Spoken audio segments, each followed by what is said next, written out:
Top 15 upcoming games 2013 to 2014. Number 15, Call of Duty Ghosts. Now, whether or not you think this game should be in this list, or perhaps that it should be higher up in the list, undoubtedly this game is going to be one of the top grossing games this year. I've put it at 15 because I want to wait and see. There's very little multiplayer footage at the moment, and that is obviously what the vast majority of people spend the most amount of time playing in the game. Single player details have of course been revealed, and the game will come out on November the 5th. The US apparently is no longer a superpower, and you're part of a band of elite soldiers called Ghosts. Apparently one of those guys is in fact a dog, or you can control the dog, as you'll see in this clip here. Nice. Where'd the other one go? Number 14, Splinter Cell Blacklist.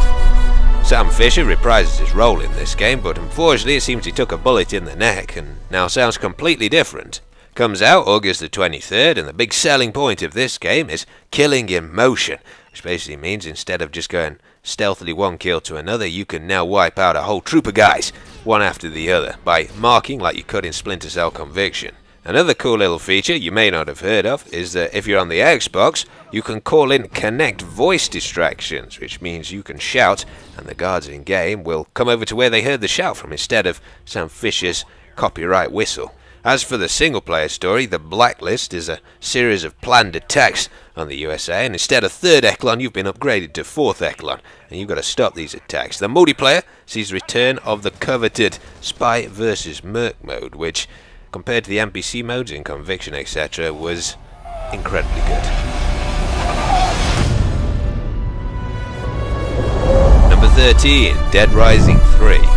As you can see, the fictional city of Los Perdidos has got something of a zombie problem, which you, Nick Ramos, are going to fix. Game comes out at some point in November this year and is an Xbox One exclusive. Some of the new things, which in this game but not in the previous, you can now craft on the run. The guy you're playing is a mechanic, so if you wanted to make yourself a broom saw and you find a broom and a saw, that's how you make one. You can just kneel down and get that job done. It is a completely open world city like Grand Theft Auto is, and you've got to escape it before a military strike on there. So the game gives you a lot more freedom on the next generation of consoles than the previous games did.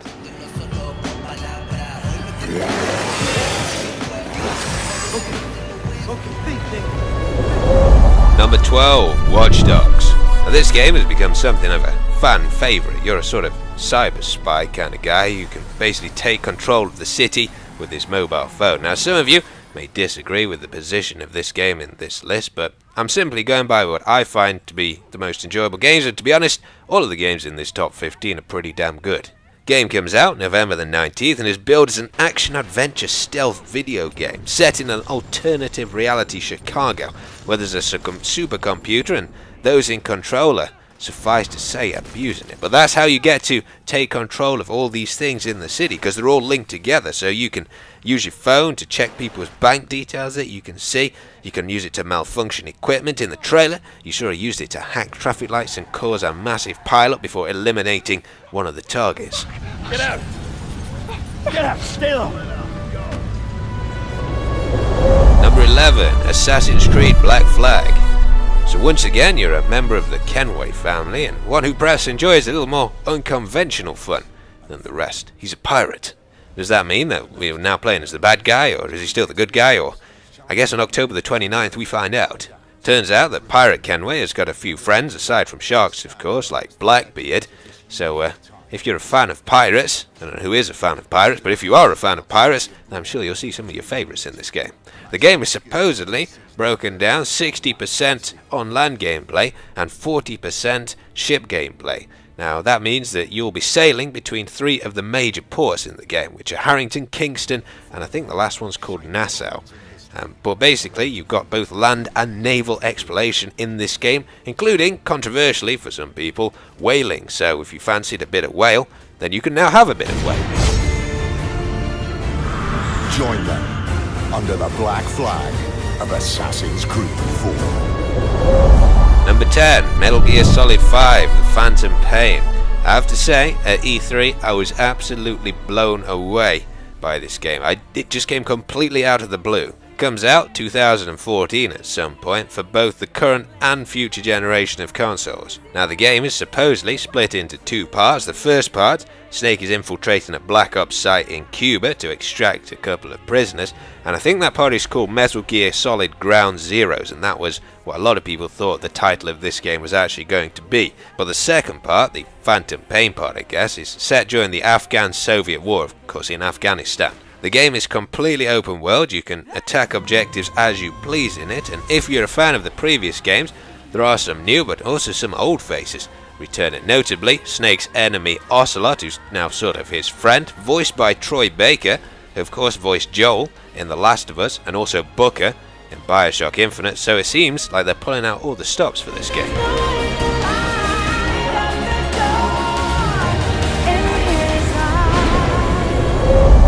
Number 9, Daisy Standalone. If you're unfamiliar with this game, it places you in an open world where you've got to survive the current zombie apocalypse with any other players that you find. The alpha of this game is coming out at some point in July and aims to improve on every aspect of the mod. The map's been extended 20% further to the north and the west, and there's new islands, including Utes, out in the sea. 90% of the buildings are now enterable, most of the towns have been rearranged, there's a new crafting system, a totally new UI, even the map comes in several different parts that you have to piece together.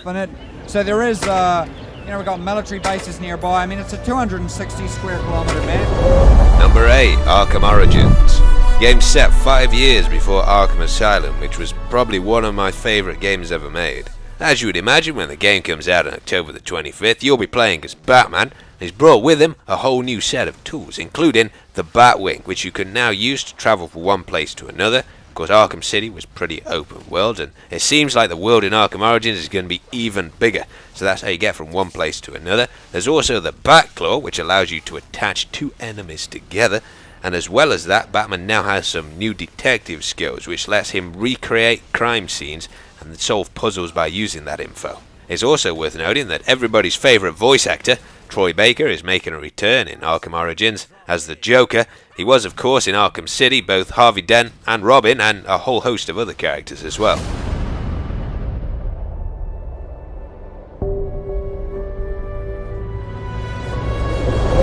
Number 7, Mirror's Edge 2. Now so far, this is the only footage we've got of Mirror's Edge 2, made of course by DICE, confirmed to be coming out at some point in 2014, but I cannot wait for this game, because the original Mirror's Edge, with its free running through a futuristic, super clean looking city, it was so different to every other kind of game, that when you reprise your role in this as Faith, I'm almost guaranteed it's going to be a good time.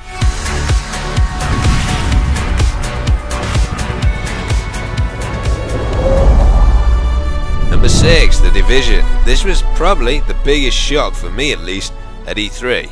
Currently only coming out on the PlayStation 4 and the Xbox One, although they are considering a petition to get this on PC. It is an MMO third-person tactical shooter. The game is set in an immediately post-apocalyptic New York, where a disease has caused society to collapse. You play part of an elite team set to try and resolve this crisis. As with a lot of next generation titles, this game features companion gaming, so if you've got a tablet, then you can use it to, say, fly around a little bot to check out different parts of the city and things like that without having to go in there with your character. Wow, yep. I'm gonna go in. Number 5, Titanfall. So this is the first release of Respawn Entertainment. The guys who left Infinity Ward set up their own company because they didn't like the direction of the Call of Duty series. The game is said to come out Q1 2014 for the Xbox One and PC. It's multiplayer only with single player elements, which is actually quite a good thing because that usually means the multiplayer is going to be very refined. As you can see, you can either play as free running pilots or inside agile mech walkers, so Colonel Quadrich, eat your heart out.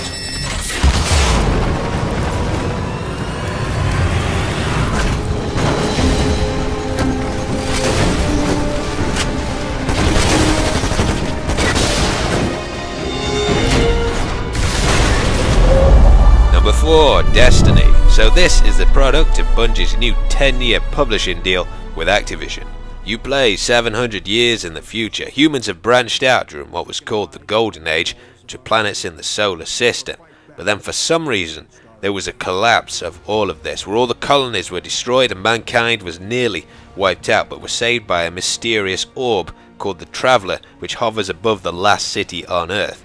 You play as either a hunter, a warlock, or a titan, whose job is to reinforce the city and find out what caused the collapse. So the game is dubbed to be an FPS with MMO elements, in the sense that it has a matchmaking system which actually limits the number of players you see in the world, determined by what you're actually doing in the world. It's confirmed to be coming out at some point in 2014 on both the current and future generation of consoles.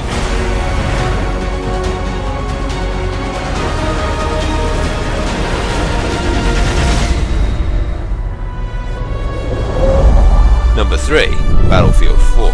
I don't think I have ever felt such anticipation for an upcoming multiplayer shooter. Battlefield 3 obviously contains some flaws, but now that this game is on the future generation of consoles and PC and the past generation, it could well become the definitive Modern Warfare shooter. It comes out on October the 29th and, to be honest, features everything that should have been in Battlefield 3. A new commander mode, the ability to swim underwater, counter knives, frostbite 3.0 destruction. As you'll see in this video, this whole tower gets destroyed once the underlying pillars are taken out. You can also play as female soldiers, and you play as 3 factions: the US, China or Russia. From what I've seen, both vehicle and infantry gunplay is a whole lot more satisfying as well.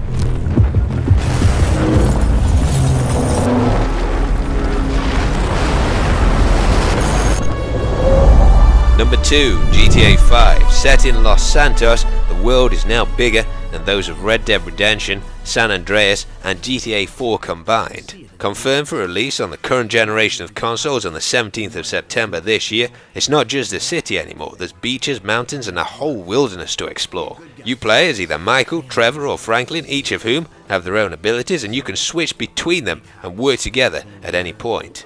If you want something different from the main story, you can of course indulge in all the extras: yoga, jet skiing, base jumping, golf, scuba, gym. You can pretty much do what you would do in any city. If you get bored, which is unlikely, why not buy yourself some property?